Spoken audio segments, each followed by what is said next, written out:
యోహాను సువార్త 4వ అధ్యాయము 22, 23, 24 కలిసి చదువుతాం. యోహాను సువార్త 4వ అధ్యాయము 22, 23, 24 వచనాలు. మీరు మీకు తెలియని దానిని ఆరాధించువారు, మేము మాకు తెలిసిన దానిని ఆరాధించువారు. రక్షణ యూదుల్లో నుండియే కలుగుచున్నది. అయితే యథార్థముగా ఆరాధించువారు ఆత్మతోనూ సత్యముతోనూ తండ్రిని ఆరాధించు కాలం వచ్చుచున్నది, అది ఇప్పుడునూ వచ్చేయున్నది. తను ఆరాధించువారు అట్టివారే కావాలనని తండ్రి కోరుచున్నాడు. దేవుడు ఆత్మ గనుక ఆయన్ను ఆరాధించువారు ఆత్మతోనూ సత్యముతోనూ ఆరాధింపవలెనను. తిరిగి కీర్తనలు 147, 147వ కీర్తన మార్చి చదువుతాం. 20 చరణాలు. కీర్తన 147, 20 చరణాలు మార్చి చదువుతాం. యెహోవాను స్తుతించుడి, మన దేవునికి స్తోత్రగానము చేయుట మంచిది, అది మనోహరము, స్తోత్రము చేయుట ఒప్పిదము. యెహోవాయే యెరూషలేమును కట్టువాడు, చెదరిని ఇశ్రాయేలీయులను పోగు చేయువాడు. గుండె చెదరిన వారిని ఆయన బాగు చేయువాడు, వారి గాయములు కట్టువాడు. నక్షత్రముల సంఖ్యను ఆయన నియమించి ఉన్నాడు, వాటన్నిటికీ పేర్లు పెట్టుచున్నాడు. మన ప్రభువు గొప్పవాడు, ఆయన అధిక శక్తి గలవాడు, ఆయన జ్ఞానమునకు మితి లేదు. యెహోవా దీనులకు లేవనెత్తువాడు, భక్తిహీనులను ఆయన నేలను కూల్చు. కృతజ్ఞతాస్తుతులతో యెహోవాను కీర్తించుడి, సితారాతో మన దేవుని కీర్తించుడి. ఆయన ఆకాశమును మేఘములతో కప్పువాడు, భూమి కొరకు వర్షము సిద్ధపరచువాడు, పర్వతముల మీద గడ్డి మొలిపించువాడు. పశువులకును అరచుచుండు పిల్లకాకులకును ఆయన ఆహారం ఇచ్చువాడు. గుర్రముల బలమునందు ఆయన సంతోషం, నరుల కాలు శక్తులు యందు ఆయన ఆనందించాడు. తన యందు భయభక్తులు గల వారి యందు, తన కృప కొరకు కనిపెట్టుకుని వారి యందు యెహోవా ఆనందించువాడై ఉన్నాడు. యెరూషలేమా యెహోవాను కొనియాడు, సీయోను నీ దేవుని కొనియాడు. ఆయన నీ గుమ్మముల గడియలు బలపరిచి ఉన్నాడు, నీ మధ్యను నీ పిల్లలను ఆశీర్వదించి ఉన్నాడు. నీ సరిహద్దులలో సమాధానం కలుగజేయవాడు ఆయనే, మంచి గోధుమలతో నిన్ను తృప్తిపరచేవాడు ఆయనే. భూమికి ఆజ్ఞ ఇచ్చేవాడు ఆయనే, ఆయన వాక్యము బహు వేగముగా పరిగెత్తును. గొర్రెబొచ్చు వంటి హిమము కురిపించేవాడు ఆయన, బూడిద వంటి మంచు కణములు చల్లువాడు ఆయనే. ముక్క ముక్కలుగా వడగండ్లు విసరువాడు ఆయనే. ఆయన పుట్టించు చలికి ఎవరు నిలవగలరు? ఆయన ఆజ్ఞయేగా అవన్నీ కరిగిపోవు. ఆయన తన గాలి విసరజేయగా నీళ్లు ప్రవహించు. ఆయన తన వాక్యము యాకోబునకు తెలియజేసెను, తన కట్టడలను తన న్యాయ విధులను ఇశ్రాయేలునకు తెలియజేసెను. ఏ జనమునకు ఆయన ఇలాగు చేసి ఉండలేదు, ఆయన న్యాయ విధులు వారికి తెలియకయే ఉన్నవి. యెహోవాను స్తుతించుడి. ప్రార్థన చేసుకుంటాం. ప్రేమల తండ్రి, పరిశుద్ధమైన దేవా, ఘనమైన తండ్రి, గొప్ప దేవా, మీకే స్తుతులు స్తోత్రాలు. ఈ ఉదయకాల సమయంలో అయోగ్యమైన మేము మీ సన్నిధిలో చేరి మీ నామాన్ని స్తుతించి ఆరాధించి మహింపరచడానికి మీరు మాకు అనుగ్రహించిన ఈ ధన్యకరమైన సమయాన్ని బట్టి మీకే స్తుతులు స్తోత్రాలు. సకాలానికి రాగలిగిన మీ ప్రజలను బట్టి మీకే స్తోత్రాలు. ఇంకా ఎవరైనా మార్గ మధ్యలో ఉంటే వారిని త్వరపెట్టి సకాలానికి నడిపించండి. మేమందరము మీ సన్నిధిలోని సంతోష ఆనందం అనుభవించడానికి సహాయం చేయండి. ఇప్పటిదాకా పాటల ద్వారా మీ నామాన్ని మహింపరిచి గణపరిచి కీర్తించి కొనియాడడానికి ఇచ్చిన కృపకై మీకే స్తుతులు స్తోత్రాలు. మీ వాక్య భాగాల్లో నుంచి కూడా మీ మాటలను అనుగ్రహించి మిమ్మల్ని ఆత్మతో సత్యముతో యథార్థంగా ఆరాధించడానికి కావాల్సిన కృపను అనుగ్రహించండి. అయ్యో బిడ్డ, నన్ను జ్ఞాపకం చేసుకోండి. మీరు రక్త పరీక్ష కింద వస్తున్నాను, నన్ను కడిగి శుద్ధీకరించండి, పవిత్రపరచండి, పరిశుద్ధపరచండి. మీ అభిషేకాన్ని అనుగ్రహించండి, మీ సన్నిధి సహవాసాన్ని అనుగ్రహించండి. ఈ సమయాన్ని మాకు దీవెనకరంగా చేసి మీరే మహిమ పొందండి. సమస్త మహిమ ఘనత ప్రభావాలు మీకే ఆరోపిస్తున్నాను. నేను తగ్గించుకుంటూ మీ నామాన్ని హెచ్చిస్తూ యేసుక్రీస్తు దివ్యమైన నామమును స్తుతించి ప్రార్థించి వేడుకొంచున్నాము తండ్రి, ఆమేన్. కీర్తన 146, 47, 48, 49, 50 ఈ 5 కీర్తనలు హల్లెలూయా కీర్తనలు అని జ్ఞాపకం చేసుకున్నాం. గత దినాల్లో 146, 148 మనం ధ్యానించాం.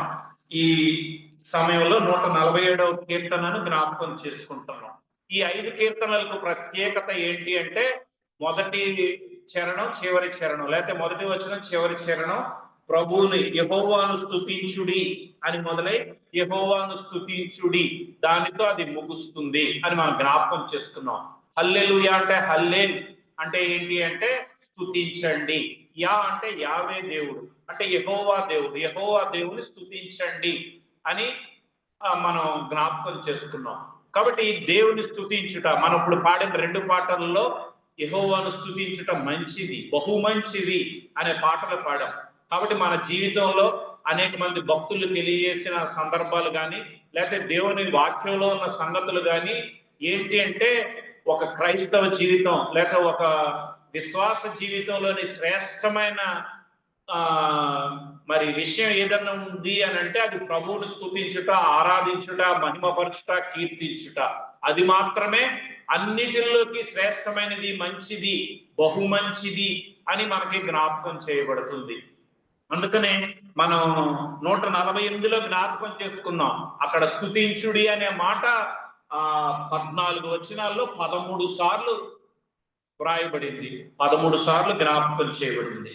తర్వాత 150వ కీర్తనలో 12 సార్లు, 6 చరణాలు ఉంటే 12 సార్లు రాయబడింది యెహోవాను స్తుతించుడి.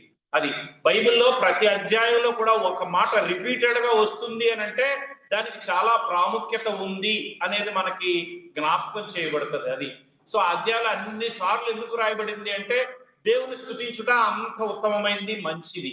మన యోహాను సువార్త 4వ అధ్యాయంలో కూడా జ్ఞాపకం చేసుకున్నాం కదా, అది ఇట్టివారు కావాలని తండ్రి కోరుచున్నాడు. కాబట్టి ఆయన ఆరాధించే వాళ్ళు కావాలి అని ఆయన కోరుతున్నాడు. ఇక్కడ మనం చదువుకున్న భాగంలో 147:1 చూడండి. యెహోవాను స్తుతించుడి, మన దేవునికి స్తోత్రగానము చేయుట మంచిది, అది మనోహరము, స్తోత్రము చేయుట ఒప్పిదము. కాబట్టి స్తోత్రము గానము చేయుట మంచిది. ఇది మంచి విషయాల్లో ఇది ఒకటి. తర్వాత మనకు తెలిసిన ఇంకొక మంచిది తిమోతి రాసిన మొదటి పత్రికలో మనకు తెలుసు కదా. తిమోతి రాసిన మొదటి పత్రికలో అక్కడ పౌలు జ్ఞాపకం చేస్తాడు. 1వ తిమోతి 2వ అధ్యాయము 3వ వచనం. ఇది మంచిదియు మన రక్షకుడగు దేవుని దృష్టికి అనుకూలమైనదియునై ఉన్నది. అక్కడ కూడా జ్ఞాపకం చేస్తాడు మంచిది. ఏ మంచిది? అక్కడ ప్రార్థించడం, మనుషులందరి కోసం ప్రార్థించడం, అందరూ రక్షణ పొందాలని ప్రార్థన చేయడం, అది కూడా మంచిది. కాబట్టి ఇంకా మంచి బైబిల్లో అనేకమైన సందర్భాలు ఉన్నాయి. సరే, ఇప్పుడు మన భాగం అది కాదు కాబట్టి మనం ఇప్పుడు జ్ఞాపకం చేసుకోవట్లేదు. కాబట్టి మంచిది ఏంటి అంటే దేవుని స్తుతించడం. ఇది చాలా ఉన్నతమైనది, ఇది మంచిది, బహు మంచిది, ఇది ఒప్పిదము. తర్వాత ఇక్కడ చదువుతాం, ఇది మనోహరము. అది మనోహరము అంటే ప్లెజెంట్, ప్లీజ్. ప్లెజెంట్ అనేది ఏంటంటే చాలా సంతోషాన్నిచ్చేది, మనకు ఆనందం కలుగజేసేది. అది ప్లెజెంట్నెస్ అంటే చాలా, అంటే మనం అలాంటి, అంటే మన ప్రతి వారికి ఏవో సంథింగ్ కోరికలు ఉంటాయి కదా. కొంతమందికి తినడం ఇష్టం, అంటే వాళ్ళు మంచి బిర్యానీ దొరికింది అనుకోండి, వాళ్ళకున్న ఆనందం అంతలాగా అయిపోతుంది. కొంతమందికి డ్రెస్సుల మీద ఎక్కువ ఇంట్రెస్ట్ ఉంది అనుకోండి, అలా మంచి డ్రెస్ వాళ్ళకి నచ్చిన కలర్ అలా వచ్చింది అనుకోండి, అది సో వాటిని ప్రెజెంట్ అని అంటారు. కానీ బైబిల్లో జ్ఞాపకం చేయబడింది ఆయన స్తుతించుట, ఆయన ఆరాధించుట, ఆయన మహిమపరచుట, అది మనోహరం. అది కాబట్టి ఆయన స్తుతించడము, ఆయన గానము చేయడము అనేది ఇది ఒప్పిదము, ఇది మంచిది, ఇది మనోహరము అనే సంగతి బైబిల్లో మనకి జ్ఞాపకం చేయబడుతుంది. అందుకే భక్తులు కూడా వారి జీవితాల్లో ప్రభువుని ఆరాధించే విషయాల్లో దావీదు మహారాజు గాని, ఆసాపు గాని, లేకపోతే కోరహు కుమారులు గాని వారు కీర్తించిన విధానం, దేవుని ఆరాధించిన విధానం, దేవుని మహింపరిచిన విధానం కూడా చాలా అద్భుతం ఉంటది. పరలోకంలో కూడా నిరంతరం అక్కడ చేయబడే కార్యం ప్రభువుని నిరంతరం ఆరాధించుటే. అక్కడ దేవదూతలు, శరాపులు, బలిష్ఠులైన దేవదూతలు, మహాదేవదూతలు, వాళ్ళు చాలా బలవంతులైన దేవదూతలు. వాళ్ళు నిత్యము ఏం చేస్తున్నారు? 2 చేతులతో తమ ముఖాన్ని కప్పుకుంటున్నారు, 2 చేతులతో తమ పాదాలు కప్పుకుంటున్నారు, 2 రెక్కలతో వాళ్ళు ఎగురుతూ యెహోవా పరిశుద్ధుడు, పరిశుద్ధుడు, పరిశుద్ధుడు అని మానక రాత్రింబగళ్ళు. అది సో ఆ వర్డ్ మానట్లేదు. వాళ్ళు కంటిన్యూస్ గా వాళ్ళు కీర్తించేది ఏంటి? పరిశుద్ధుడే. అది మొన్న రీసెంట్ గా నేను ఒక మెసేజ్ లో నేను విన్నాను. అక్కడ చెప్పబడింది ఏంటంటే వాళ్ళు దేవదూతలు, దేవుని సృష్టించిన వాళ్ళు, మామూలు ఆర్డినరీ దేవదూతలు కాదు, వాళ్ళు శరాపులు, అంటే బలిష్ఠులైన దేవదూతలు అని వ్రాయబడింది. అంటే వాళ్ళు అసలు, అంటే వాళ్ళలో క్యాడర్స్ ఉన్నాయి అనేది ఇప్పుడు అది మన భాగం కాదు. ఎందుకంటే మనకు ఆదికాండంలో దేవుడు అక్కడ శరాపుల్ని పెట్టారు. ఏదైనా వనంలో నుంచి వీళ్ళని వెళ్ళగొట్టిన తర్వాత అగ్నిజ్వాల, శరాపులు అవన్నీ సందర్భం అక్కడ మనకు కనిపిస్తుంది. అలాగ బలిష్ఠులైన దేవదూతలు పరలోకంలో వాళ్ళు కీర్తిస్తున్నారు. వాళ్ళు దేవుని సృష్టించిన వ్యక్తులే, వాళ్ళు పరలోకంలో నిరంతరం ఉండేవాళ్లే. వాళ్ళు అసలు అక్కడ వాళ్ళ ప్లేసే అది. కానీ అటువంటి ప్లేస్ లో ఆ పరిశుద్ధులైన దేవుణ్ణి, ఆ కాంతిని, ఆయన వెలుగుని, ఆయన ప్రభావాన్ని ఆయన చూడలేక వాళ్ళు రెండు రెక్కలతో తమ ముఖాన్ని కప్పుకుంటున్నారు. వాళ్ళే చూడలేకపోతున్నారు ఆయన సన్నిధిలోని ఆయన ప్రకాశాన్ని, ఆయన దివ్యమైన తేజస్సుని వాళ్ళు చూడలేకపోతున్నారు. అది కాబట్టి అంత వెలుగు, అంత ప్రభావము, అంత శక్తి, అంత వైభవంలో ఉన్న దేవుణ్ణి వారు నిరంతరము కీర్తిస్తున్నారు. రెండు రెక్కలతో ముఖాన్ని కప్పుకొని, రెండు రెక్కలతో పాదాలను కప్పుకొని. సో పాదాలను కప్పుకోవడం అంటే ఏంటి అంటే మన యొక్క స్థితి, లేకపోతే అంటే ఒక మీనింగ్ మనకి మోషే సందర్భంలో మనకి నిర్గమకాండంలో కనిపిస్తుంది. మోషే, నీవు నిలిచి ఉన్న స్థలము పరిశుద్ధ స్థలం కాబట్టి నీ చెప్పులు విడుము. అంటే అక్కడ పరిశుద్ధ స్థలము, పరిశుద్ధ స్థలంలో మనం జాగ్రత్తగా ఉండాలి, మనం జాగ్రత్తగా కప్పుకొని ఉండాలి, లేకపోతే మనం పవిత్రంగా పరిశుద్ధంగా ఉండాలి అనే దానికి సాదృశ్యంగా వాళ్ళు అలాగ పాదాలని, అంటే అవన్నీ ఏమి కనబడకూడదు, దేవునికి అంత పవిత్రంగా పరిశుద్ధంగా దేవుని సన్నిధిలో ఉండాలి. అంటే ఆ హోలీనెస్ లో, ఆ దేవుని పరిశుద్ధతను ఆరాధించే సందర్భంలో మనం కూడా అలా పరిశుద్ధంగా ఉండాలి అని.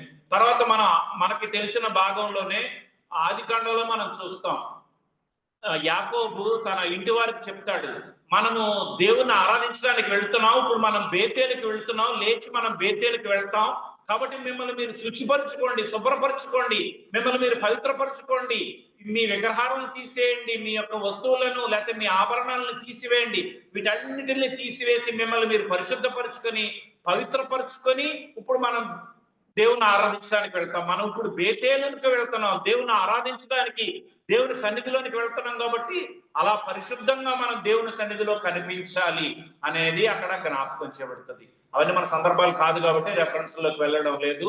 సరే, ఇప్పుడు మన భాగంలో మనం ఏంటి అంటే, దేవుడు అంత గొప్పవాడు, అంత ఉన్నతుడు, అంత శ్రేష్టమైన వాడు, అంత వెలుగులో, అంత ప్రభావంలో ఉన్నాడు కాబట్టి అక్కడ ఆ శరాపులు నిరంతరము మానక రాత్రింబగళ్ళు గొప్ప స్వరంతో వాళ్ళు కీర్తించేది ఏంటి? దేవుడు పరిశుద్ధుడు, పరిశుద్ధుడు, పరిశుద్ధుడు.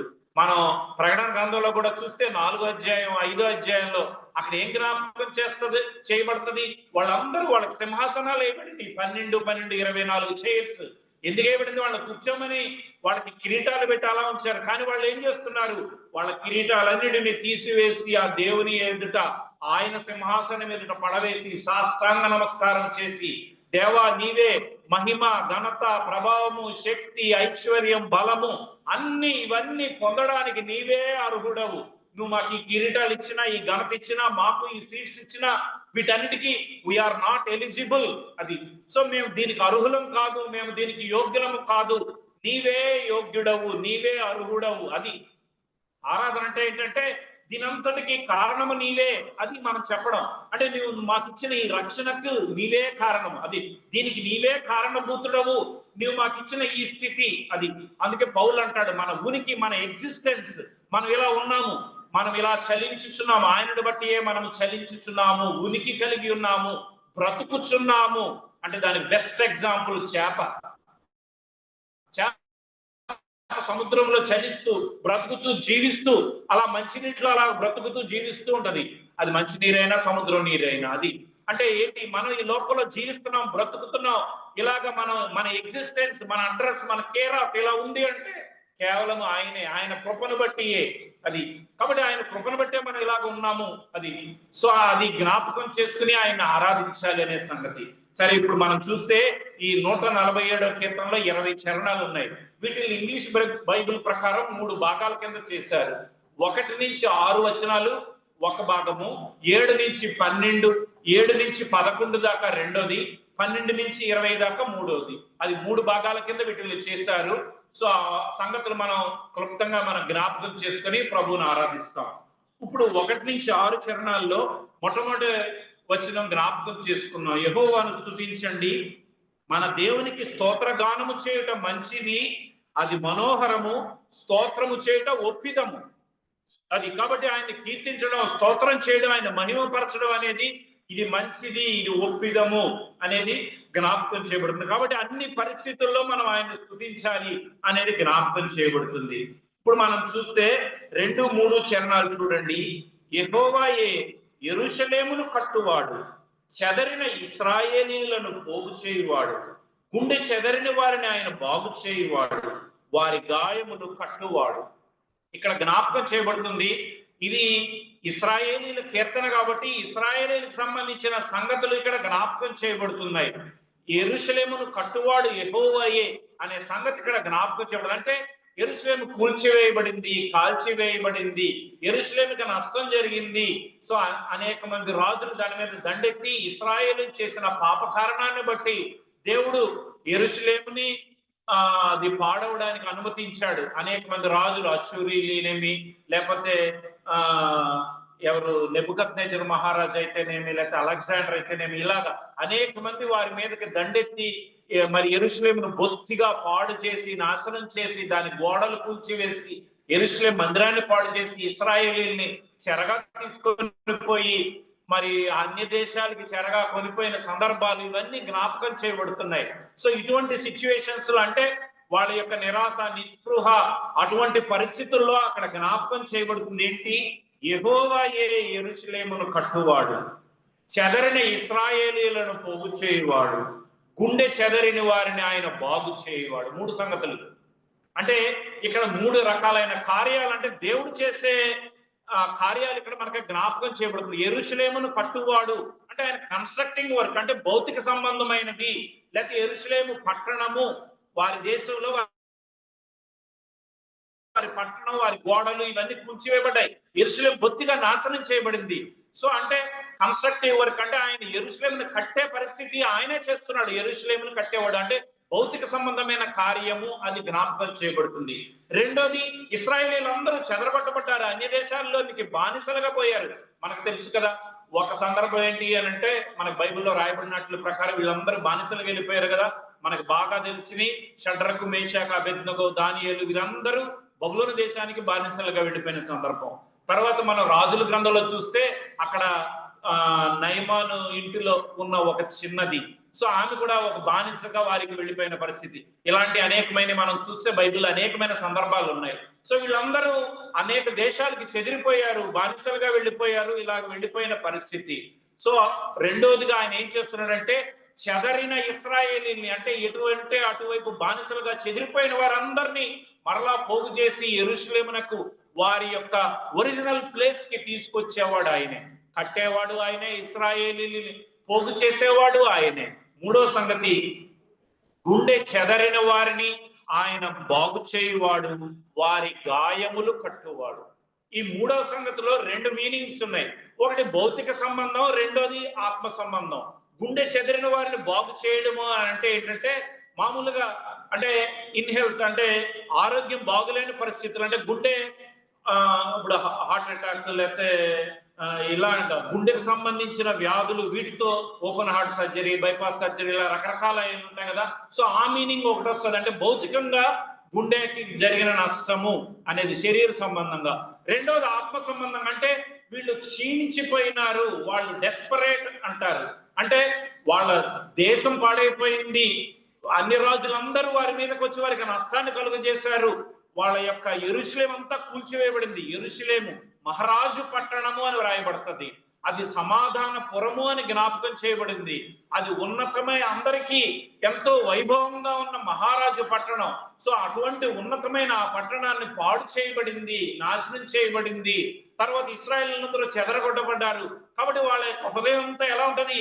వాళ్ళ హృదయం అంతా చాలా బలహీనపడి, మరి గాయపరచబడి, ఇంకా వాళ్ళకి ఒక హోప్, అంటే నిరీక్షణ లేని పరిస్థితుల్లో ఇంకా మరలా మనం మన స్థానానికి వెళతాం, మళ్ళీ మన ప్రాంతానికి వెళతాం, మళ్ళా అక్కడ మన యెరూషలేము పూర్వపు స్థితిలో ఉండి మనం అంత వైభవాన్ని అనుభవిస్తాం. అంటే ఇప్పుడున్న యెరూషలేము, ఇప్పుడున్న ఇశ్రాయేలీలు ఎంత శ్రేష్టమైంది, కానీ అప్పట్లో వాళ్ళు ఇలాగ అనుభవించలేదు. ఇప్పుడు చాలా శ్రేష్టమైంది, చాలా ఒరిజినల్ గా, ఎంతో అద్భుతంగా దేవుడిచ్చిన వాగ్దానాలను బట్టి అక్కడ ఎంతో మరి అద్భుతంగా దేశం, ఆ దేశంలోని పంటలు, అక్కడ నదులు, వాళ్ళు యొక్క శ్రేష్టమైన జీవితం, ఇదంతా ఎంతో వైభవం. ఎందుకు అంటే దేవుడిచ్చిన వాగ్దానాన్ని అనుసరించి. సో అటువంటి నిరీక్షణ లేని సందర్భాన్ని ఇక్కడ జ్ఞాపకం చేయబడుతుంది. భౌతికంగా, ఆత్మీయంగా వాళ్ళు నష్టపరచబడిన పరిస్థితి. ఇదంతా ఎందుకు వారికి కలిగింది? వారు చేసిన పాపాన్ని బట్టి, వారి అవిధేయత, వారి అతిక్రమము, వారి దోషాలు, దేవుని మీద తిరుగుబాటు, దేవుడు చేసిన కార్యాలన్నీ మర్చిపోయిన పరిస్థితి. సో ఇలాంటి పరిస్థితుల్లో వాళ్ళు అలాగ నష్టాన్ని అనుభవించిన పరిస్థితి. సో అటువంటి పరిస్థితిలో వాళ్ళ హృదయం అంతా ఎలా అయిపోయిందంటే గాయపరచబడింది అది. సో గుండె చెదిరిపోయిన పరిస్థితి. అంటే చెదిరిపోవడం అనేది ఏంటి అంటే కొన్ని సందర్భాల్లో సిస్టర్స్ తెలుస్తుంది. కొన్ని కూరలు వండితే కొన్ని ఎగ్స్ చూసారా పాడైపోయిన పరిస్థితి. చెదిరిపోవడం అంటే మన గుడ్డు ఆమ్లెట్ వేసే ముందే ఆ లోపల ఎల్లోది అది చిరిగిపోతే అది పాడైపోయినట్టు లెక్క అనమాట.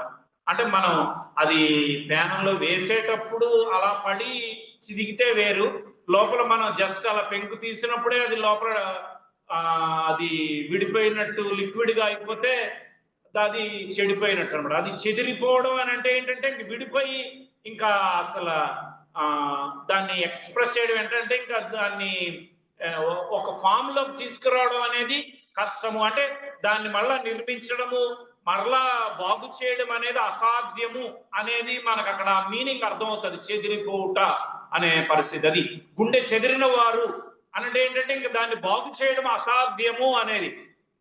కొన్ని సర్జరీస్ కొన్ని యాక్సిడెంట్స్ అవుతాయి, కొన్ని కేసులు వస్తుంటాయి. మేము కొన్ని అబ్జర్వ్ చేస్తూ ఉంటాం. అవి సర్జరీ చేయడానికి అనుకోలేని పరిస్థితుల్లో కట్ చేసి తీసేస్తారు. అది అంటే ఒక యాక్సిడెంట్స్ లో ఏమవుతాయంటే నలిగిపోతుంది బాడీ. సో అలా నలిగిపోయినప్పుడు విరిగిపోయినప్పుడు బోన్స్ అవి ఇంకా వాటిల్ని మరలా అలాగా పాత స్థితిలో అలాగే సెట్ చేయడం, వేలు కానీ లేకపోతే కాలుకి కానీ ఇంకెక్కడన్నా కానీ అది అలాగ సేమ్ అలాగే చేయడం అనేది కష్టం. అది అందుకని ఇంకా అక్కడ కట్ చేసి తీసేసి అక్కడ సూచర్స్ వేసేసి మిగిలిన భాగాన్ని సెట్ చేసేస్తారు. అందుకే మీరు కొంతమంది చూడండి ఇంకా వేలు ఇంత పొడుగు ఉండదు, ఇంతకే ఉంటది. ఎందుకంటే ఇంకా అదంతా నలిగిపోయింది, చితికిపోయింది, అదంతా ఫామ్ అంతా కోల్పోయింది, దాని సహజ స్థితిని కోల్పోయింది. కాబట్టి దాన్ని మళ్ళీ అలా చేయడం అసాధ్యము, అది అనమాట అక్కడ మీనింగ్. సో అటువంటి పరిస్థితుల్లో ఉన్న వారిని అది ఇప్పుడు మనకి ఇక్కడ జ్ఞాపకం చేయబడింది 3 స్టేజెస్ లో. యెహోవా ఏం చేస్తున్నాడు? యెరూషలేమును కడుతున్నాడు. అంటే వీళ్ళని మరలా తిరిగి అక్కడ తీసుకురావడానికి చేసే ఏర్పాటు. యెరూషలేమును కట్టువాడు యెహోవా, ఆయనే కడుతున్నాడు. రెండో సంగతి ఇశ్రాయేలీలందరినీ మరలా తిరిగి పోగు చేస్తున్నాడు. వారి సహజ స్థితికి వారి యొక్క ప్రాంతానికి వాళ్ళని తీసుకురావడానికి వాళ్ళ పూర్వ వైభవంలోనికి తీసుకురావడానికి చేస్తున్న కార్యం. మూడవది గుండె చెదిరిన వారు అంటే పర్సనల్ గా ఒక వ్యక్తుల్ని వాళ్ళ యొక్క కండిషన్ వాళ్ళ యొక్క స్థితి అంటే వాళ్ళు కోల్పోయిన పరిస్థితి. సో వాళ్ళు ఆ కోల్పోయిన పరిస్థితి అంతా వాళ్ళు క్షీణించిపోయిన పరిస్థితి, గుండె చెదిరిపోయిన పరిస్థితి, బాగులేని పరిస్థితి.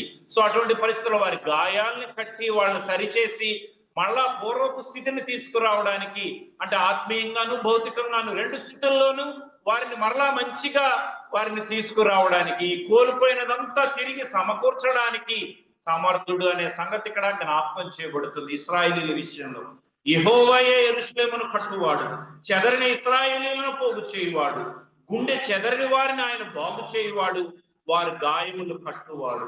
సో ఇక్కడ జ్ఞాపకం చేయబడేది ఏంటంటే కట్టువాడు, పోగు చేయువాడు, బాగు చేయువాడు. సో కట్టేవాడు ఈయనే, పోగు చేసేవాడు ఈయనే, బాగు చేసేవాడు కూడా ఈయనే. అందుకే ఆయన స్తోత్రము చేయట మంచిది, మనోహరము, అది ఒప్పిదము అని ఇక్కడ జ్ఞాపకం చేయబడుతుంది. వారి విషయంలో ఆయన చేసిన ఈ గొప్ప కార్యము అనేది మనకి ఇక్కడ జ్ఞాపకం చేయబడుతుంది. తర్వాత మనం చూస్తే చూడండి 4-5 వచనాల్లో నక్షత్రముల సంఖ్యను ఆయన నియమించి ఉన్నాడు, వాటన్నిటికీ పేర్లు పెట్టుచున్నాడు. మన ప్రభువు గొప్పవాడు, ఆయన అధిక శక్తి గలవాడు, ఆయన జ్ఞానమునకు మితి లేదు. సో ఇప్పుడు ఇక్కడ సెకండ్ పార్ట్ ఇందులోనే ఈ 6 చరణాల్లోనే ఈయన యొక్క ఇప్పుడేమో యెరూషలేముని కట్టాడు, యెరూషలేమును బాగు చేశాడు, తర్వాత ఇశ్రాయేలీలందరినీ పోగు చేసి వారిని సమకూర్చాడు, తర్వాత గుండె చెదిరిన వారిని బాగు చేసి వారి గాయాల్ని కట్టి వాళ్ళని కూడా మరలా పూర్వపు స్థితికి తీసుకువచ్చాడు. సో ఇప్పుడు ఈయన గురించి జ్ఞాపకం చేయబడుతుంది, నక్షత్రముల సంఖ్యను నియమించి ఉన్నాడు. సో ఇక్కడేమో వీళ్ళ విషయంలో కలిగి ఉన్న శ్రద్ధ, కేర్, వాళ్ళ విషయంలో ఈయన కలిగి ఉన్నది ఇక్కడ జ్ఞాపకం చేయబడింది. మిగిలిన 4-5 వచనాల్లో అసలు ఆయన ఎటువంటి దేవుడు, నక్షత్రాలు ఇన్ని ఉండాలి అని వాటి సంఖ్యను నియమించాడు. ఇన్ని ఉండాలి అని అంటే అన్ని నక్షత్రాలు అక్కడ ఉన్నాయి. తర్వాత వాటన్నిటికీ ఆయన పేర్లు పెట్టుచున్నాడు. సో ఇప్పుడు చాలా మందికి, కొంతమందికి అంటే బయట లోక సంబంధంగా కొంతమందికి కొన్ని నక్షత్రాలతో ఈ నక్షత్రంలో వీళ్ళు పుట్టాడు, ఈ నక్షత్రంలో వీళ్ళు పుట్టారని చెప్తారు. అలా కొన్ని నక్షత్రాలు తెలుసు. కానీ అసలు ఎన్ని నక్షత్రాలు ఉన్నాయో ఎవరికి తెలుసు?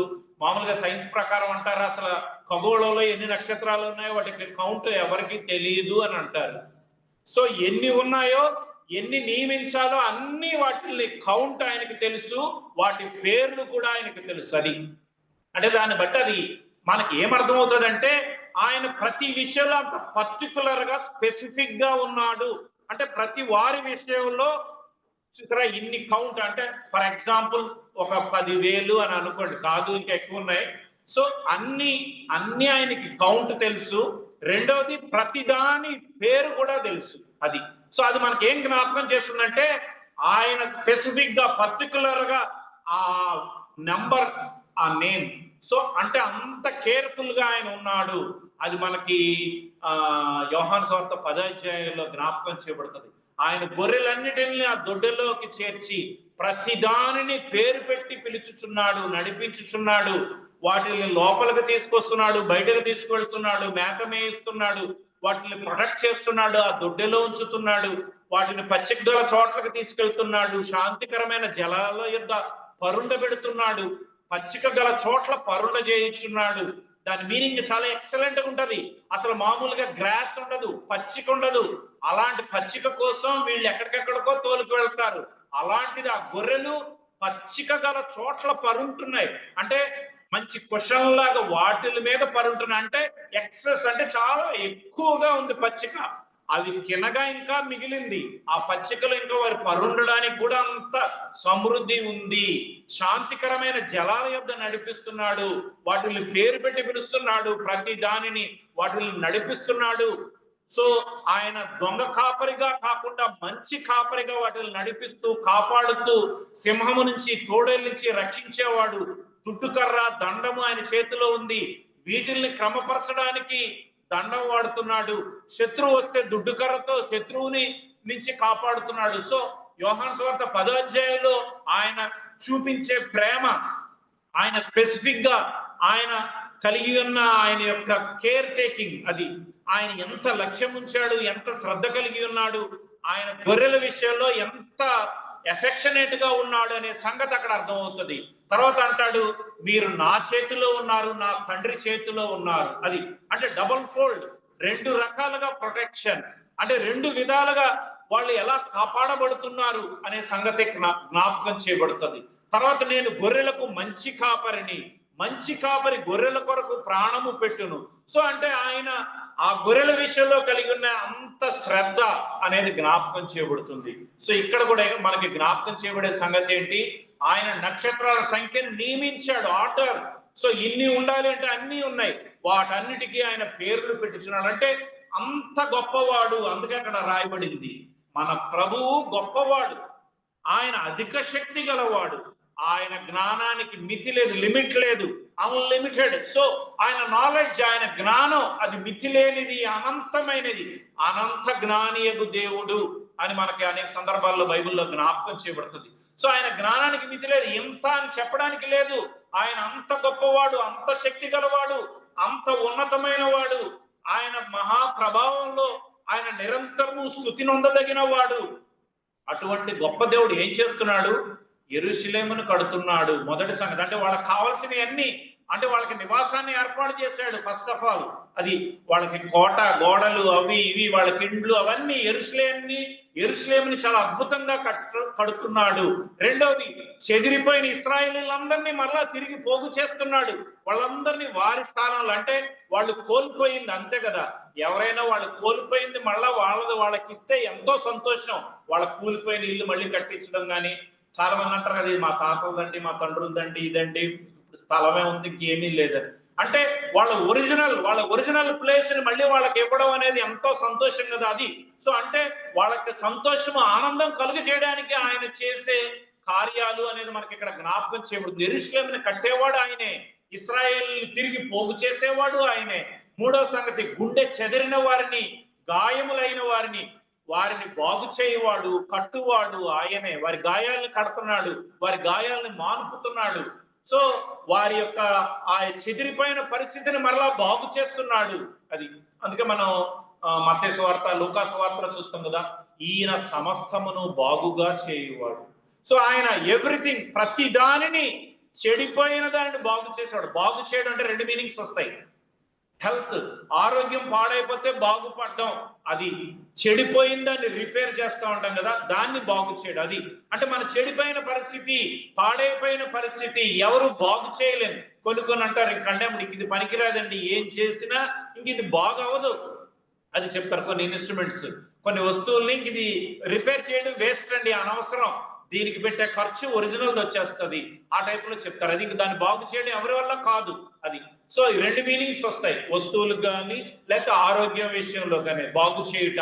అందుకని ఇక్కడ రాయబడింది, ఆయన కట్టేవాడు, పోగు చేయువాడు, బాగు చేయువాడు. అది సో ఆయన బాగు చేసేవాడు, గుండె చెదిరిన వాడిని బాగు చేసేవాడు. సో వాళ్ళ యొక్క పాప స్థితిని, వారి అపవిత్రమైన స్థితిని, దాని ద్వారా వారికి కలిగిన గాయాలు. అందుకే కీర్తనల్లో ఒక చోట అంటాడు చూడండి, కీర్తన దావీదు మహారాజు అంటాడు, అది ఒక్కసారి జ్ఞాపకం చేస్తాను. కీర్తనలు 38వ కీర్తన, ఇందులో కొన్ని వచనాలు స్పీడ్ గా చదువుతాను.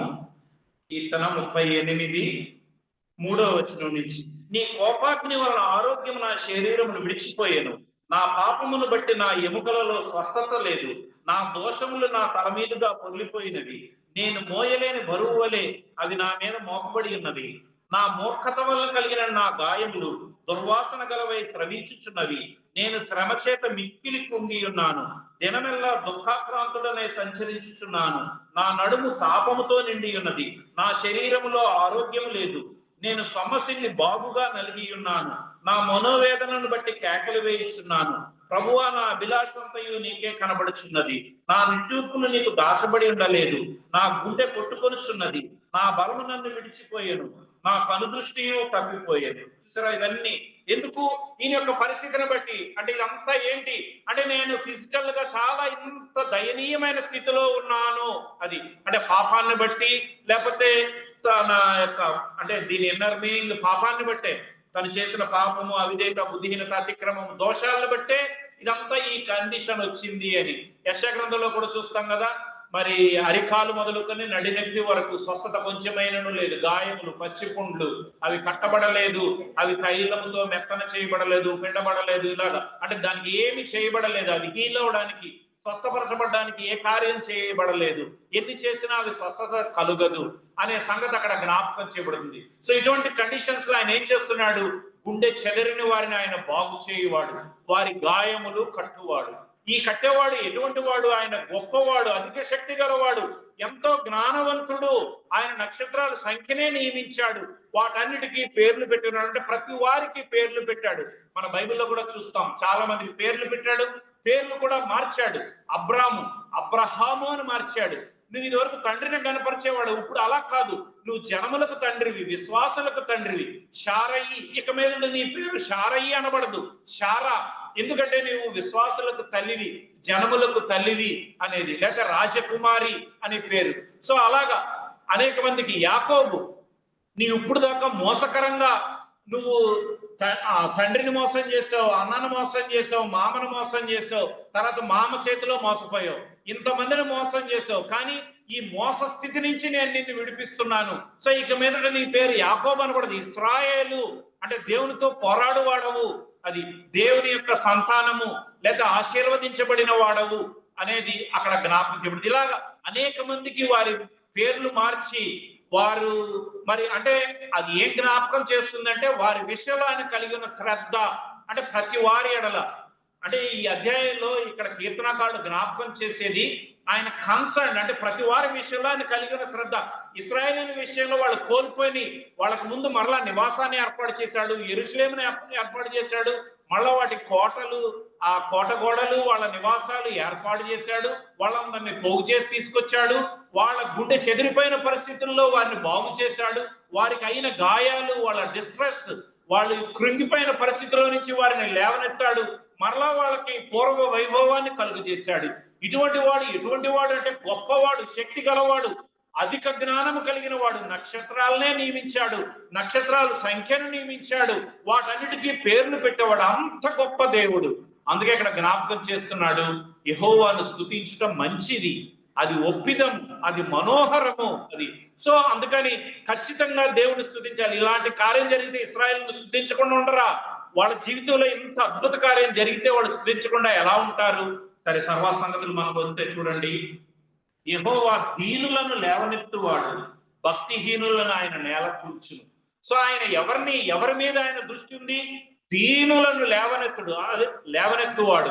అంటే ఆయన ఎవరైతే కృంగిపోయారో వాళ్ళ యొక్క పరిస్థితిని బట్టి, వాళ్ళ యొక్క ఆ శ్రమ, బాధ, వేదన వాటన్నిటిలో కృంగిపోయి మరి అసహనంగా ఆధారం లేని పరిస్థితుల్లో దీనంగా ఉన్నారు. అందుకే మనకు ఒక సందర్భంలో జ్ఞాపకం చేయబడుతుంది కదా, ఆయన దీనులను, దరిద్రులను ఆయన పెంట కుప్ప మీద నుంచి ఆయన పైకి లేవనెత్తువాడు అనే సంగతి మనకి జ్ఞాపకం చేయబడుతుంది. కాబట్టి విరిగి నలిగిన మనస్సు కలిగిన వారిని, దీనులను ఆయన దృష్టించేవాడు అని మనకి జ్ఞాపకం చేయబడుతుంది. కాబట్టి వాళ్ళని పైకి లేవనెత్తే స్థితి, గర్విష్ఠులను మాత్రం అణిచివేసే స్థితి. సో 1 నుంచి 6 చరణాలు, ఇదంతా ఒక భాగం. సో ఈ భాగానికి ఏం టైటిల్ పెట్టారు అని అంటే, ఈయన బాగు చేయువాడు.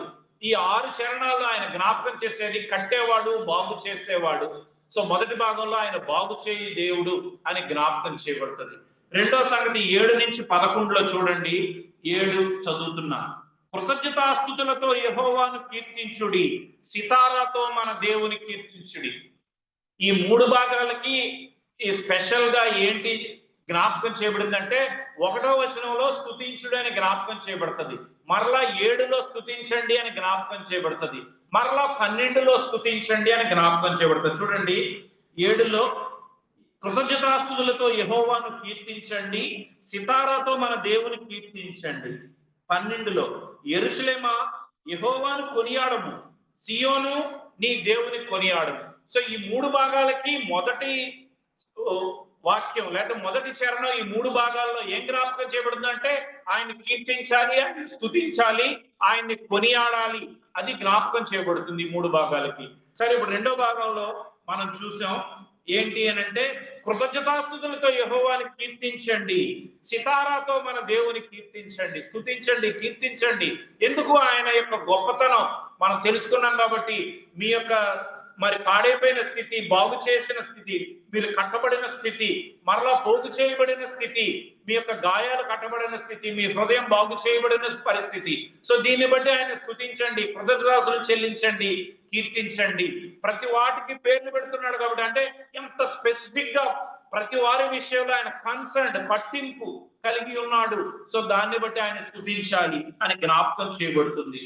తర్వాత సంగతి చూస్తే చూడండి, 8, ఆయన ఆకాశమును మేఘములతో కప్పువాడు, భూమి కొరకు వర్షము సిద్ధపరచువాడు, పర్వతముల మీద గడ్డి మొలిపించువాడు. కాబట్టి ఆయన ప్రతి విషయంలో, ప్రతిదీ ఆయన ప్రతిదాని విషయంలో ఎంత శ్రద్ధ కలిగి ఉన్నాడు. ఈ వచనం, ఆకాశాన్ని మేఘాలతో కప్పుతున్నాడు అంటే, మేఘాలు వచ్చినప్పుడు మనం ఏం గ్రహిస్తాం? వర్షం కురుస్తుంది. మేఘాలు దట్టంగా వచ్చినాయి, నల్లగా వచ్చినాయి మేఘాలు అంటే, ఇప్పుడు గట్టిగా చాలా మంచిగా వర్షం కురుస్తుంది. సో వర్షం కురుస్తుంది అంటే రైతులకు ఎంతో సంతోషం, పశువులకి, తర్వాత మనకి త్రాగడానికి నీరు. సో ఇదంతా ఎక్కడైతే వర్షాలు ఉండవో, ఎక్కడైతే మేఘాలు ఉండవో అక్కడంతా కరువు. కాబట్టి ఇది ఏం జ్ఞాపకం చేస్తుంది? వర్షము లేకపోతే మేఘాలు, అదంతా ఆయన ఎంత శ్రద్ధ కలిగి ఉన్నాడు వాళ్ళ విషయంలో అనేది ఇక్కడ జ్ఞాపకం చేయబడుతుంది. ఆకాశాన్ని మేఘాలతో కప్పువాడు, భూమి కొరకు వర్షాన్ని సిద్ధపరిచేవాడు. అది సో ఎప్పుడు వర్షం కురవాలో ఆయన సిద్ధపరిచేవాడు ఆయన. ఇంకో సందర్భంలో మనకి జ్ఞాపకం చేయబడుతుంది, మన పాపాలను బట్టి, మన అతిక్రమాలను బట్టి ఋతువులు వాటి క్రమమును తప్పించను. సో ఇది వరకు దేవుడు ఆర్డర్ ఇచ్చాడు, ఈ వసంత ఋతువు ఇలాగా, గ్రీష్మ ఋతువు ఇది, తర్వాత అలాగా ఏ ఋతువుకు ఆ ఋతువు ఎలాగుండాలి అనేది దేవుడు ఆజ్ఞాపించాడు. అలాగా వాటిని నిర్వహించేవాడు. కానీ ఆ మనుషుల యొక్క పాపము, అవిధేయత, అతిక్రమము, దోషాలను బట్టి ఋతువులు కూడా వాటి క్రమం తప్పిపోయినాయి అని జ్ఞాపకం చేస్తున్నారు. కానీ ఇక్కడ జ్ఞాపకం చేస్తున్నాడు, ఆయన మేఘాలతో ఆయన ఆకాశాన్ని కప్పాడు, భూమి కొరకు వర్షాన్ని సిద్ధపరిచాడు. మూడవది, పర్వతముల మీద గడ్డి మొలిపించువాడు. సో అంటే ఆయన కేర్ చూసారా, పర్వతముల మీద గడ్డి ఎవరికి కావాలి? పశువులకి. అంటే ఆయన ప్రతి వారి విషయంలో కలిగి ఉన్న శ్రద్ధ ఇక్కడ జ్ఞాపకం చేయబడుతుంది. మనుషుల కోసం వర్షాన్ని సిద్ధపరుస్తున్నాడు, భూమి కొరకు వర్షాన్ని సిద్ధపరుస్తున్నాడు, తర్వాత పశువులకి గడ్డి మొలిపిస్తున్నాడు. సో అవి లేకపోతే పశువులన్నీ చచ్చిపోతాయి కదా. సో అలాగంటే దేవుడు ఆయన సృష్టించిన వాటి విషయంలో, అన్నిటి విషయంలో ఆయన కలిగి ఉన్న శ్రద్ధ ఇక్కడ మనకి జ్ఞాపకం చేయబడుతుంది. తర్వాత వచ్చిన చూడండి, ఇంకా అద్భుతంగా ఉంటది.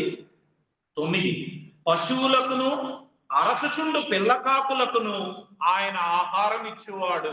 సో ఈ అధ్యాయంలో ఇది చాలా అద్భుతంగా రాయబడుతుంది. పశువులకు అరచుచుండు పిల్ల కాకులకు ఆయన ఆహారం ఇచ్చేవాడు. ఇక్కడ మనకి జ్ఞాపకం చేయబడేది ఏంటంటే, అసలు మామూలుగా మనందరికి ఇష్టం లేని ఒకటి ఏదన్నా ఉంది అని అంటే అది కాకి. అది జనరల్ గా ఎవరు కాకులను ఇష్టపడరు కదా. ఎవరైనా కాకులను పెంచుకుంటారంటే మనం ఎవరిలోకి వెళ్ళినా పావురాలను పెంచే వాళ్ళని చూస్తాం, చిలకలను పెంచుతారు, ఇంకా రకరకాల ఇప్పుడు పక్షులు. మేము ఒకళ్ళ ఇంటికి వెళ్తే వాళ్ళు 3000 పెట్టి కొన్ని ఒక బర్డ్స్ పెంచుతున్నారు. అవి వీళ్ళు మాట్లాడితే మళ్ళీ రిపిటేషన్ ఇస్తాయి, అవి మళ్ళీ అదే మాటను పలుకుతాయి. సో అలాంటి మంచి మంచి పక్షుల్ని ఎవరన్నా పెంచుతారు. కాకిని పెంచుకునే వాళ్ళు ప్రపంచంలో నాకు తెలిసి ఎవరు ఉండరు. అంటే దేవుడు అసలు ఎంత కేర్, అంటే మనం అసలు ద్వేషించే వాటిని కూడా ఆయన ప్రేమిస్తున్నాడు. అది అంటే ఇది మనకి ఏంటి జ్ఞాపకం చేస్తుందంటే, ఆయన కలిగి ఉండే శ్రద్ధ, ఆయన చూపించే ప్రేమ అనేది ఇక్కడ మనకి జ్ఞాపకం చేస్తారు. పశువులకు అరచు పిల్ల కాకులకు ఆయన ఆహారం ఇస్తున్నాడు. కాకి కాదు, కాకి పిల్లలకు ఆహారం. అంటే అంత స్పెసిఫిక్ గా ఉన్నాడు. కాకి పిల్లలు కూడా ఆహారం కోసం కేకలు వేస్తే వాటికి కూడా ఆహారం సిద్ధపరుస్తున్నాడు. ఇక్కడ 2 వచనాలు మనం క్రొత్త నిబంధన పాత నిబంధనలో జ్ఞాపకం చేసుకుంటే చూడండి, యెషయా గ్రంథము 40వ అధ్యాయం. యెషయా గ్రంథము 40వ అధ్యాయము 26వ వచనం. యెషయా గ్రంథము 40వ అధ్యాయము 26వ వచనం. మీ కన్నులు పైకెత్తి చూడుడి, వీటిని ఎవడు సృజించెను? వీటి లెక్క చొప్పున వీటి సమూహములను బయలుదేరజేసి వీటన్నిటికీ పేర్లు పెట్టి పిలిచేవాడే కదా. తన అధిక శక్తి చేతను తనకు కలిగి ఉన్న బలాతిశయము చేతను ఆయన ఒక్కటే అయినను విడిచిపెట్టాడు. తర్వాత యోబు చూడండి 38, యోబు గ్రంథము 38:41. యోబు గ్రంథము 38:41. తిండి లేక తిరుగులాడుచు కాకి పిల్లలు దేవునికి మొరపెట్టినప్పుడు కాకికి ఆహారము సిద్ధపరచువాడెవడు? 40 కూడా చూడండి. సింహపు పిల్లలు తమ తమ గుహలలో పండుకొనున్నప్పుడు, తమ గుహలలో పొంచి ఉండునప్పుడు నీవు వాటి ఆకలి తీర్చెదవా? ఇక్కడ 2 క్వశ్చన్స్ వేస్తున్నాడు. సింహము తన గుహలో ఉన్నప్పుడు, అంటే బలమైన జంతువు. మామూలుగా అందరూ లోకల్ ఎక్స్పెక్ట్ చేసేది బలమైన జంతువులో సింహం. దానికి కూడా ఆహారాన్ని సిద్ధపరిచేవాడు ఆయనే. రెండోది, తిండి లేక తిరుగులాడుచు కాకి పిల్లలు దేవునికి మొరపెట్టినప్పుడు కాకికి ఆహారం సిద్ధపరచువాడెవడు? దీనికి అంటే మన ఎక్స్పీరియన్స్ లోంచి దీనికి ఆన్సర్ చెప్పాలి. ఇది యోబుకి దేవుడు అడిగే ప్రశ్న, కానీ దీంట్లో నుంచి మనం ఎక్స్ప్రెషన్ చెప్పాలి కాబట్టి క్వశ్చన్ మార్క్స్ కొన్ని ఉంటాయి. సో మనం దేవునిలోని ఎదిగేదాన్ని బట్టి, మన విశ్వాస జీవితాన్ని బట్టి వీటికి ఆన్సర్స్ ఇవ్వాలి అనేది జ్ఞాపకం చేయబడుతుంది.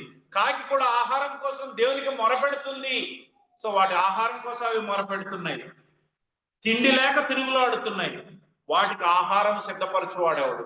సో సింహానికి, బలమైన జంతువైన సింహానికి ఆహారాన్ని సమకూర్చేవాడు ఆయనే. కాకి అరచుచుండు పిల్ల కాకులకు ఆహారం సిద్ధపరిచేవాడు ఆయనే. అందుకే చూడండి, కీర్తన 104లో అక్కడ కూడా ఒక వచనాన్ని జ్ఞాపకం చేస్తాను. కీర్తన 104 21వ వచనం.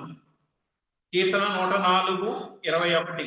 సింహం పిల్లలు వేట కొరకు గర్జించుచున్నవి, తమ ఆహారమును దేవుని చేతిలో నుండి తీసుకొని జూచుచున్నవి. తర్వాత 27, 28 వచనాలు. తగిన కాలమున నీవు వాటికి ఆహారం ఇచ్చేదవని ఇవన్నీ నీ దయ కొరకు కనిపెట్టుచున్నవి. నీవు వాటికి పెట్టున్నది అవి కూర్చుకొనును. నీవు గుప్పిలి విప్పగా అవి మంచి వాటిని తిని తృప్తిపరచబడును. కాబట్టి సింహపు పిల్లలు కూడా వేట కొరకు గర్జిస్తున్నాయి, కానీ వాటికి ఆహారం దొరకలా. దేవుని చేతిలో నుండి తమ ఆహారమును తీసుకొని జూచుచున్నవి. ఆయన ఇలా గుప్పిలి విప్పితేనే వాటికి ఆహారం. అది ఎంత బలిష్టమైన జంతువు అయినా, అది అడవికి రాజు అయినా, అది వేటాడే సామర్థ్యం ఉన్నా, అది ఆహారం ఎక్కడి నుంచి తీసుకోవాలి? దేవుని చేతిలో నుంచే తీసుకోవాలి. ఆయన గుప్పిలి విప్పితేనే వాటికి ఆహారం, అంత బలిష్టమైన జంతువు అయినా. అదే కాకి. కాకి కూడా ఆహారం కోసం మొరపెడుతుంది, కేకలేస్తుంది, తిరుగులాడుతుంది. వాటికి కూడా ఆహారం ఆయనే సిద్ధపరుస్తున్నాడు. అంటే బలిష్టమైన జంతువు నుంచి అందరూ ఇష్టపడని కాకి, దానికి కూడా ఆహారాన్ని సిద్ధపరిచేవాడు ఆయనే. అంటే ఆయన ప్రతి వారి విషయంలో అంటే ఎంత బలిష్టం అంటే ఇది ఏం జ్ఞాపకం చేస్తుందంటే, బలవంతులైన రాజులు, పరాక్రమవంతులు, శక్తి గలవారు, జ్ఞానులు, వాళ్ళకైనా ఆయనే సహాయం చేయాలి. అల్పమైన వాళ్ళు, దీనులు, దరిద్రులు, ఎవరు ఎన్నిక చేయలేని వారు, కాకిలాగా తృణీకరించబడిన వాళ్ళైనా సరే ఆయనే సహాయం చేయాలి. అది సో ఎంత ఉన్నతమైన వ్యక్తి అయినా, ఎంత అధముడైన వ్యక్తి అయినా అది. సో వీరందరికీ సహాయం చేసేవాడు, ఆహారం ఇచ్చేవాడు, పోషించేవాడు ఈయనే అనేది ఇక్కడ మనకు జ్ఞాపకం చేయబడుతుంది. పశువులకు, అరచుచుండు పిల్ల కాకులకు ఆయన ఆహారము దయచేవాడు. అంటే వాటిని పోషించేవాడు, సంరక్షించేవాడు, కాపాడేవాడు. ఇది మనకు బాగా తెలుసు కదా, మత్తయి సువార్త 6వ అధ్యాయంలో. ఆకాశ పక్షులను చూడుడి, అవి విత్తవు, కోయవు, కొట్లలో కూర్చుకోవు, అవేమి స్టోర్ చేసుకోలేవు, స్టోరేజ్ కండిషన్స్ ఏమీ లేవు దానికి. ఆయనను దేవుడు వాటిని పోషించుచున్నాడు. అది సో వాటిని అన్నిటిని పోషిస్తున్నాడు. ఏం విత్తనాలు వేయట్లా, కోయట్లా, కొట్లలో కూర్చుకోవట్లా, అవేమి స్టోర్ చేసుకోవట్లా, ఎండాకాలానికి, వేసవకాలానికి, వర్షాకాలానికి, వాటన్నిటికీ అవి మొరపెడుతున్నప్పుడు దేవుడు వాటికి ఆహారం ఇచ్చుచున్నాడు. సో అక్కడ జ్ఞాపకం చేస్తాడు. సో మిమ్మల్ని నిశ్చయముగా దేవుడు పోషించును అనే సందర్భంలో మత్తయి సువార్త 6వ అధ్యాయంలో కూడా ఆయన అది జ్ఞాపకం చేస్తాడు. కాబట్టి రెండవ భాగంలో ఏంటి అంటే, ఆయన పోషించేవాడు. మొదటి భాగంలో ఆయన బాగు చేయవాడు, కట్టేవాడు, బాగు చేయవాడు, రిపేర్ చేసేవాడు, మనల్ని సరిచేసేవాడు.